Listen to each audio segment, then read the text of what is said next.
someone's having fun on the snowmobile. Hello everyone and welcome back to the Kukerly Bushcraft channel. Okay, so the subject of today's video is two knives that I should have shown a lot more on YouTube. They're basically my two favourite exposed full tang finish knives.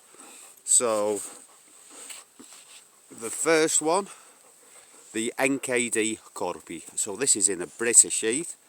I made the handle for this myself, and I do think it could do with a little bit more work. But that blade is quite a low Scandi grind, thick blade, very robust, great for feather sticks, really good steel. So it's 14C28N. I'd say that's my favourite stainless steel. For the price point, I don't own any knives with super steels, but so for within my budget, that's about as good as it gets. It really holds its edge, and yeah. So NKD, it's the company of Dennis Holmbacher, who used to work for Brisa. He's now making his own knives, or his company is, I don't know. He's designing his own knives for his own company, basically. And yeah, so very, very similar to what Brisa produce.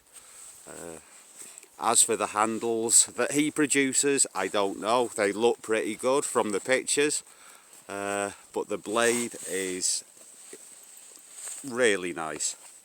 And the other one, the Woods Knife Predator. So this is available in 80 CRV2 regular with about a 59 HRC, and also with a differential heat treatment. Progressive, how do they call it? It's PT, progressive heat treatment. Something along those lines. So there is an option to have it with a soft spine and a really, really hard edge. I prefer the cheaper uni sharp things. Poise. I really do like the cheaper, ordinary version. I find that hard steel is a little bit too chippy, and I don't mind sharpening my knives.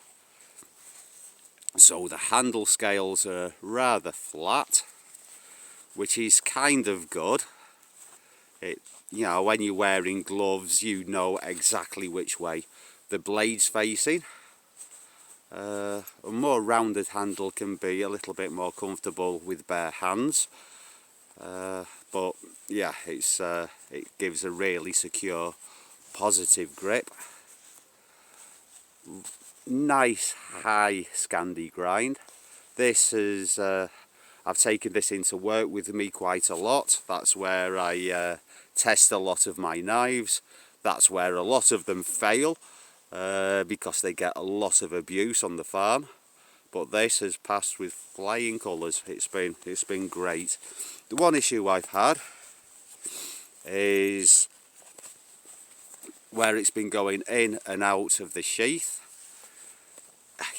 The stitching cut a little bit there, so I added a rivet, and yeah, so now these are made by Harry Merrimar, and now he puts rivets just like mine in all of his sheaths, and as you can hear, the retention is really nice. Tiny bit of rattle as if you shake it, but who cares? It's not going to rattle while you're walking.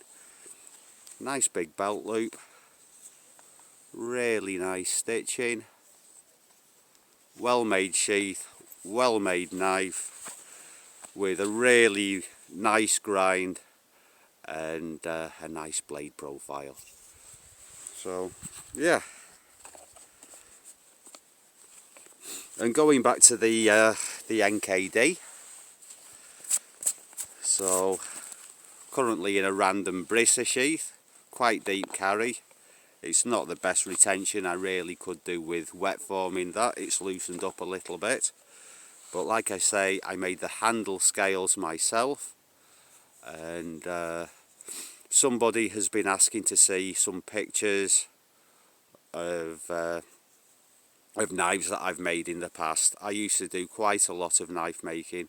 I really don't find the time for doing such things nowadays. And we used to actually make quite a lot of knives on the farm. I used to, the young interns that we have working here, I used to do little knife making classes for them, which I do have a video about, so I'm going to put a link to that video in the comments if anyone's in the description, as if anybody's interested.